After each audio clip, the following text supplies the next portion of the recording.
지금 오늘 읽은 22장을 처음에 설교를 하기 위해서 읽었는데 목사님 제가 읽어도 하나도 무슨 소리인지 모르겠습니다. 지금 한번 봉독을 하셨는데 무슨 소리인지 잘 모르시는 게 정상일 수도 있습니다. 그래서 많이 공부했습니다. 주석도 찾아보고 여러 목사님의 설교도 듣고 그랬는데요.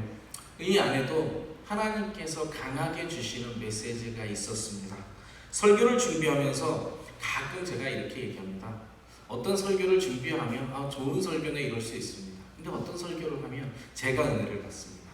어젯밤에 이제 마지막으로 이 설교를 저는 설교를 통째로 외웁니다. 그래서 밖에 나가서 설교를 계속 걸으면서 외우는데 참 하나님께서 주시는 마음이 참 좋았습니다. 은혜로웠습니다. 함께 그 은혜를 나누었으면 좋겠습니다.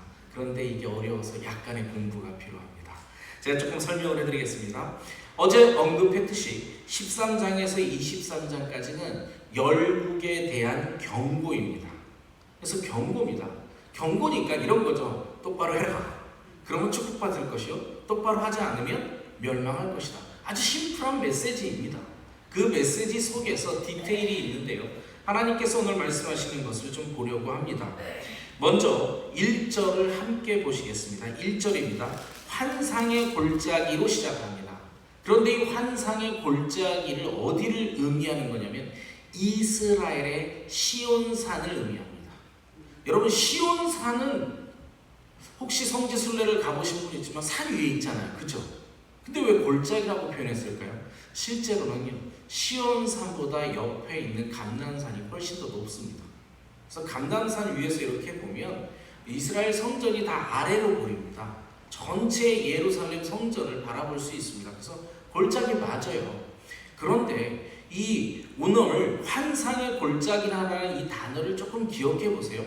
여러분 환상을 보거나 무엇을 본다라고 하는 개념은 높은 데가 잘 보입니까? 아니면 낮은 데가 잘 보입니까?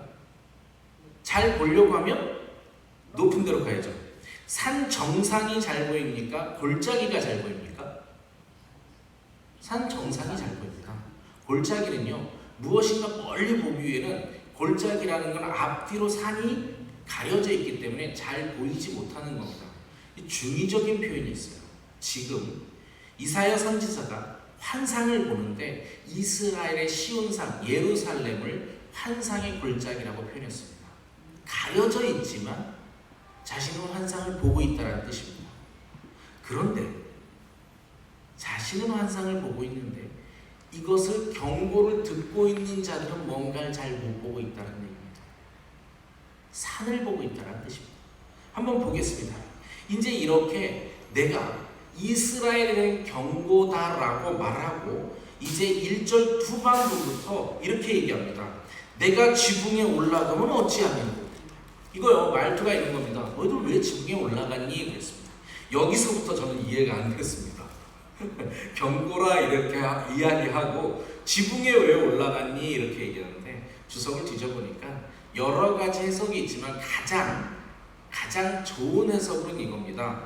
지금 이사야 선지자가 활동하던 시기와 이 예언을 하는 시기를 조금 구분해야 됩니다. 그래서 어렵습니다. 이사야 선지자가 활동하던 시기는 요람 왕, 아하스 왕, 그 다음에 히스기 왕 시절입니다. 이때는 아직 유다가 망하지 않았을 때입니다. 중간에 북이스라엘은 망했지만 어쨌든 유다는 망하지 않았어요. 그러니까 망하지 않았을 때 망하는 시점에 대해서 이야기를 하는 겁니다. 자, 그런데 유다가 바벨론에 망하게 된 결정적인 이유가 있는데 그게 뭔지 아십니까? 히스기야 왕 때요. 히스기야 왕 때 이런 일이 벌어집니다. 이때 어려운 건 이런 겁니다. 지금요 아수르가 패권을 잡고 있어요. 그 다음에 바빌로니아가 커져가고 있습니다. 전통적으로 저쪽에 강했던 나라는 애굽이 있습니다. 그래서 애굽, 아시리아, 바빌론의 강대국 사이에서 끼어가지고요. 지금 이스라엘의 정치가 어떻게 되냐면 이렇게 되는 겁니다. 우리는 애굽에 붙어야 돼. 우리는 아수르에 붙어야 돼. 우리는 바빌론에 붙어야 파가 나눠서 정치적으로 갈라서고 있던 파입니다. 그래서 나라가 위험할 때요, 앞에 왕들은 다 잘못을 했어요. 앞에 왕들은요, 북이스라엘하고 동맹을 맺고 시리아하고 동맹을 맺고 싸우기도 하고 그랬는데요, 히스기야 왕, 좋은 왕입니다. 히스기야 왕은요, 정말 기도를 통해서 하나님께서 감동하셔서 생명을 15년이나 연장해 준 왕입니다. 히스기야 왕이요, 북이스라엘에서 야 우리 동맹 맺어가지고 나라를 지키자 그랬더니 너 이렇게 얘기해버렸어요. 나는 하나님께 기도할 거예요. 그래서 위기를 넘겼어요. 그랬는데요, 히스기야 왕이 위기를 넘긴 다음에 그 다음에 무엇을 했냐? 바빌론의 사절을 불러서요, 왕궁의 보물창고와 무기창고를 다 보여줍니다. 그래서 망하게 되는 계기가 돼요. 이사야 선지자가 한참 뭐라고 했어요. 네, 이거예요. 지금 이런 배경을 갖고 보아야 되는 거예요.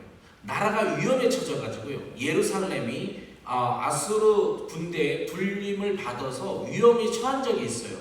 그런데 이유 없이 이 사람들이 물러납니다. 왜냐하면 침략을 해야 되는데 이 국제정세에 의해서 이스라엘을 쳤다가는 자기네 나라가 당하게 생겼으니까 군대가 빠져요. 이런 상황이에요. 군대가 물러가니까 이스라엘 민족이 지붕에 올라가서 군대를 바라보는 겁니다. 아싸, 간다. 얼마나 행복해요. 그래가지고 2절에 보면 이렇게 되는 겁니다. 소란하며 떠들던 성, 즐거워하던 고을이여 축제를 벌이는 겁니다. 왜요? 자기를 둘러싸고 있는 군대가 물러가니까 축제 벌여도 되죠. 축제를 벌여도 되는데, 근데 2절의 끝에 보면 너희 죽임을 당한 자들은 칼에 죽은 것도 아니요 전쟁에 사망한 것도 아니라 너의 관원들도 다 함께 도망하였다가 화를 벌이고 결박을 당하였고 너희 멀리 도망한 자들도 발견되어 다 함께 결박을 당하였도다. 군대가 물려났으니까 축제를 벌리는 건 같죠. 그런데 이게 어려운 이유는요, 시간의 흐름이 변합니다. 지금 시점이 아니라 미래 시점, 망하는 시점으로 옮겨진 겁니다. 망하는 시점이에요. 전쟁에 의해서 죽는 것이 아니라 관원들이 도망하기 때문에 죽는다라는 표현을 씁니다. 실제로 전쟁은 났습니다. 실제로 전쟁은 났는데 북이스라엘이 망할 때요, 바벨론이 들어올 때 많이들 도망갔다고 합니다. 제대로 싸워보지 못했어요. 전쟁 나서 망한 거 맞는데 제대로 싸우지 못했습니다. 그래서 4절에요, 이사야 선지자가 이 환상을 보고 4절을 한탄을 하는 겁니다. 어떻게 한탄하냐면, 그러므로 내가 말하노니 돌이켜 나를 보지 말지어다. 나는 슬피 통곡하겠노라. 내 딸 백성이 패망하였으므로 말미암아 나를 위로하려고 힘쓰지 말지어라. 지금이 아니에요. 앞으로 패망하는 것을 완료형 시제로 썼기 때문에 어려운 겁니다. 안 망했어요. 지금 안 망했는데 이사야 선지자가 환상을 보고 망할 것을 보니까 너무 가슴 아픈 거예요. 그래서 슬프다, 통곡하다. 내 딸 백성이라고 표현했지만 자신이 선지자로서 돌보고 있는 이 백성들이 망할 거기 때문에, 노예로 끌려갈 거기 때문에 그것을 슬프다라고 표현한 겁니다. 5절에서 7절까지는요, 여호와께서 일으킨 이방 군대가 이스라엘을 공격하는 장면입니다. 그러니까 5에서 7절을 또 나눠서 봐야 돼요. 이건요, 여호와께서, 하나님께서 이방 군대를 일으킵니다. 바빌론이에요. 바빌로니아가 성장을 해서 군대를 입고 이스라엘에 쳐들어옵니다. 그래서 576년 정도에, BC 576년 정도에 바벨론의 이스라엘, 남유다가 멸망하는데 그때 모습을 이렇게 환상으로 보았습니다. 환상으로 본 거예요. 이루어진 것을. 환상의 골짜기 주 만군의 여호와께로부터 이르는 소란과 발핀과 혼란의 날이요, 성벽의 무너뜨림과 산악의 사무쳐 부르는 소리이다. 엘람 사람은 화살통을 메었고 병거탄 자와 마병이 함께하였고 기르는 사람은 방패를 드러냈으나 병거는 내 아름다운 골짜기에 가득하였고 마병은 성문에 정렬되었다. 전쟁을 상징하는 거예요. 마병이 쫙 정렬되었대요. 엘람 사람, 이스라엘 민족의 한 부분 중에, 지역 이름 중에 화살통을 맨 사람들이 다 도망갔대요. 혼란의 날이에요. 지금 이사야 선지자가 보고 있는 건 전쟁 때문에 망할 이스라엘을 보고 있는 거예요. 그런데요, 이때 이스라엘 사람들이 무엇을 하냐면 8절에서 11절까지가 이스라엘 사람들의 대처 능력입니다. 어떻게 대처하냐면 그가 유다에게 덮였던 것을 벗김에 그날에 내가 숲을 곳간의 병기를 바라보며, 자, 숲을 곳간, 숲풀과 곳간 창고에 쓰지 않은 병기들을 찾아냈다라는 거예요. 이제 싸울 준비를 하고 있는 거죠. 너희가 다윗성에 무너진 곳이 많은 것도 보고 너희가 아랫못에 물도 모으고, 자, 전쟁을 하려면 물이 있어야겠죠. 물과 식량이 있으니까 물도 모읍니다. 10절 또 예루살렘에 가옥을 개수하며 그 가옥을 헐어 성벽을 견고하게 하며, 가옥을 개수했다라는 자체가요, 싸울 군사들을 계산하는 겁니다. 그 다음에 이스라엘의 고대 때 가옥들은요 돌로 짓습니다. 근데 그것을, 그 돌을 빼다가 헐어서 성벽을 보수합니다. 전쟁 준비를 하고 있죠. 너희가 또 옛 못의 물을 위하여 두 성벽 사이에 저수지를 만들었느니라. 그러나 너희가 이를 행하신 일을 앙망하지 아니하고 이 일을 옛적부터 경영하신 일을 공경하지 아니하였느니라. 자, 이제 볼게요. 전쟁이 났습니다. 그럼 당연히 뭘 해야 되죠? 전쟁 준비를 해야 돼요. 전쟁 준비를 해야 되는데 문제는 뭐냐면 옛적부터 경영하신 일을 공경하지 않았답니다. 뭔가 문제가 없어 보여요. 자, 보세요. 전쟁이 났어요. 전쟁이 나면 우리 뭐 해야 되죠? 우리 생각해봐요. 우리한테 지금 전쟁, 우리한테 위기가 닥쳤어. 무엇을 해야 되냐? 그 위기를 준비해야 돼요. 아무 문제 없어 보이죠? 그런데 11절이 이상해요. 옛적부터 이를 경영하신 일을 공경하지 않았대요. 비밀이 하나 있습니다. 예레미야에 읽어보면요, 그 다음에 열왕기 하에 가보면 선지자를 통해서 너희는 바빌론을 섬길 거라고 이미 예언되어져 있습니다. 하나님의 말씀을 무시합니다. 하나님의 말씀을 무시하고요, 자기들 생각에 미쳐서 일을 준비하고 있는 겁니다. 거의 사람의 중심, 하나님의 중심이 아닌 사람 중심적인 대처 능력을 갖고 있는 겁니다. 그래서 이거를 주석에는 인본주의적 대처 능력이라고 해설을 달아놨습니다. 네. 우리는요, 위기가 닥치면 우리의 지식을 따라서 그 위기를 대처하려고 합니다. 하나님이 이미 무엇을 말씀하셨는지를 고민하지 않는 겁니다. 그런데 이게요, 얼마나 하나님께서 슬퍼하셨냐면요, 12절에 보면요, 그날의 주 만군의 여호와께서 명령하사 통곡하며 애곡하며 머리털을 뜯으며 붉은 배를 따라 뛰라 하셨거나. 이거 뭐하냐면 이스라엘 민족은요, 슬플 때 제쓰고 찍습니다. 이거 하라는 거예요. 슬퍼해라. 지금 너희가 나라가 망하는 것은 정해져 있고 바빌론으로 끌려가는 것은 정해져 있으니 슬퍼해라. 그런데요, 싸울 준비를 하고요, 사실은 여러분 기억하십니까? 혹시 열왕기 하쪽에 보면 여호와 긴 이야기 나오는 거요? 애굽하고 친선합니다. 바빌론이 쳐들어오니까 하나님이 바빌론에서 망할 거라고 예언 이미 하셨는데, 말씀하셨는데 애굽에 가서 어떻게 해보려고 하는 겁니다. 그래서 13절, 그 다음에 13절이에요. 13절 너희가 기뻐하며 즐거워하며 소를 죽이고 양을 잡아 고기를 먹고 포도주를 마시며 내일 죽으리니 먹고 마시자 하는도다. 이해가 안 되는 일이 벌어집니다. 환상으로 전쟁을 보고 전쟁을 준비했는데 그냥 기뻐하며 먹고 마십니다. 그리고 끝에 말이 과간입니다. 내일 죽으리니 먹고 마시자. 우리 이런 자세로 가끔 살 때 있지 않나요?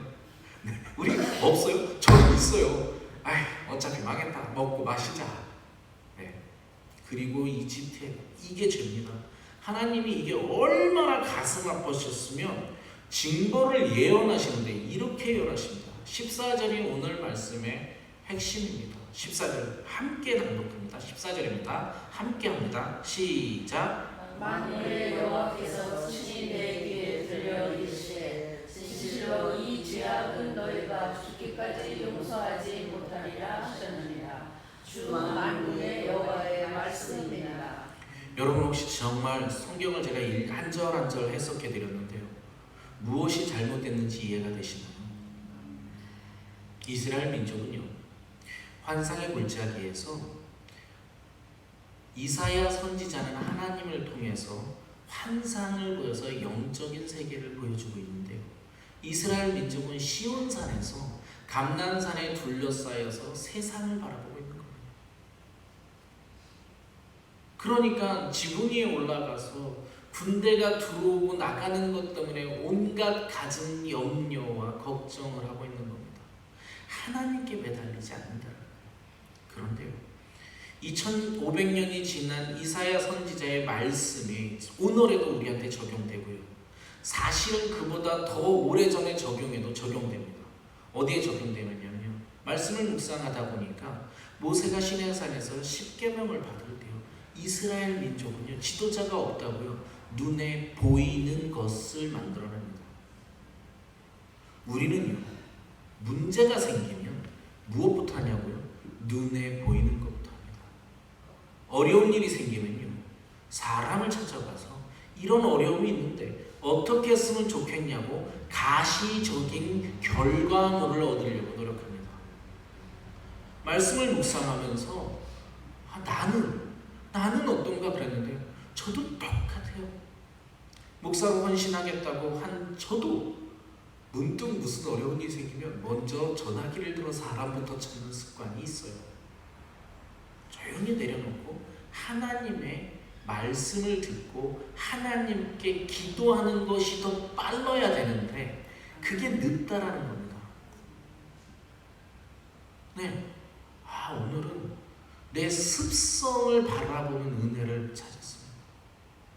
자신의 습성, 오늘 지금 이 이사야서 22장을 읽으면서 내 본성, 내 습성, 눈에 보이는 것, 그것들만 가지고 세상을 살아가겠다라고 찾아가는 그것입니다.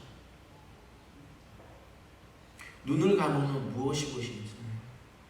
지금요, 정말 이사야 선지자가 경고하고 있는 걸 한번 들어보세요. 사실은 제가 쭉 묵상하다가 이스라엘 민족은 바빌론에 함락되게 이미 정해져 있어요. 그러면 내가 가서 무엇을 준비한다고 되는 게 아니에요. 어떤 문제가 발생하면 어떤 문제는요, 제 힘으로 해결되는 일이 아니에요.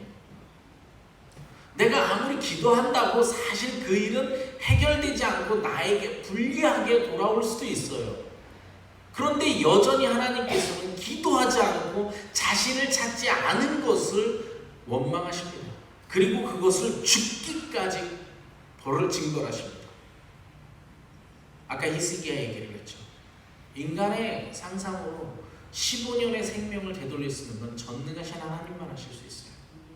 이미 정해져 있더라도 바꾸실 수 있는 능력에 계신 하나님 앞에 기도했어야 되는데 세상을 바라보니까 이 문제가 해결이 안 되는 거예요. 원래 해결 안 된 문제인데 내가 어떻게 내 능력으로 해결해 보려니까 더욱더 안 되고 일은 더욱더 꼬이죠. 그런 거 경험하셔보지 않나요? 저보다 많이 사셨잖아요. 어떤 건 가끔 내가 해결해 보려면 일이 더 꼬여요. 그냥 냅뒀으면 좀 잔잔했을걸. 내가 해결하려고 하는 문제 때문에 더 꼬입니다. 지금 이스라엘 민족이 그런 거예요. 하나님께 매달렸으면 포로로 가더라도 얌전히 갔을 수도 있었을 거예요. 포로로 가더라도 그 나라에 정착할 수 있었을 거예요. 그런데 지금 하는 일이 뭐냐면 어차피 준비 다 해놓고 어차피 우리의 힘으로는 정 안 되니까 그냥 먹고 마시다 즐기고 내일 죽자. 이런 허망한 모습을 보입니다. 네, 우리도 그런 허망한 모습을 많이 보입니다. 한 가지만 제 간증을 하고 마치려고 합니다. 제가 LA에 오니까요. 저는 LA에 어떻게 오게 됐냐면 인도네시아에서 댕기열병에 걸려서 죽을 뻔을 했습니다. 그래서 미국에 와서 플로리다에 와서 공부하러 왔어요. 그 얘기를 하려는 게 아니라 LA에 와서 여러 선배 목사님들을 만났는데 사실은 제가 외로웠던 게 하나 있습니다. 무엇이 외로웠냐면요, 그분들이 우리에게 LA 초창기에 5년 전에요. 초창기에 우리에게 주는 지혜들이 이런 겁니다. 너는 가서 큰 교회 가서 영주권을 빨리 해라. 너는 빨리 직업을 구해서 살아라. 너는 무엇을 해야 LA에서 살 수 있다. 너는 이렇게 살아라. 제가 외로웠던 이유가 뭔지 아세요? 목사님들이에요. 선교사가 왔으면 우리가 하나님께 무슨 일을 좀 더 해봅시다, 우리가 전도를 더 해봅시다 라고 말하시는 분이 거의 없었습니다. 이 땅에 바라보는, 우리가 함께 살아가고 있는 이 땅이요, 사실은 환상의 골짜기에 삽니다. 인간의 지혜로 이렇게 해야 살아갈 수 있다라는 메시지를 우리들끼리도 전달합니다. 우리들끼리 앞으로는 그런 메시지를 전달하는 것이 아니라 하나님 나라를 위해서 함께 이런 일을 해요라고 하는 것들, 그리고 내 삶에 이렇게 하나님이 역사하셨어요 라고 하는 것을 함께 나누는 그런 사람들, 그런 형제 자매가 되었으면 좋겠습니다. 눈을 들어 세상을 바라보지 말고 눈을 들어 하나님을 바라보는 은혜가 있었으면 좋겠습니다. 잠시 묵상할 건데요, 제가 오늘 불렀던 찬송 1절만 함께 읽어드리겠습니다. 눈을 들어 하늘 보라, 어지러운 세상 중에 곳곳마다 상한 영 탄식 소리 들려온다. 맞지요? 눈을 들어보면 세상의 골짜기입니다. 세상 사람들은 탄식해요. 근데 우리가 바라봐야 되는 것은요, 빛을 잃은 많은 사람들이 길을 잃고 헤매이고 탕자처럼 방황할 때 나는 어떡할까? 믿는 자여 어떡할까? 네, 세상을 바라보지 말고 눈을 들어 하늘을 바라보시기 부탁드립니다. 함께 잠시 묵상하시고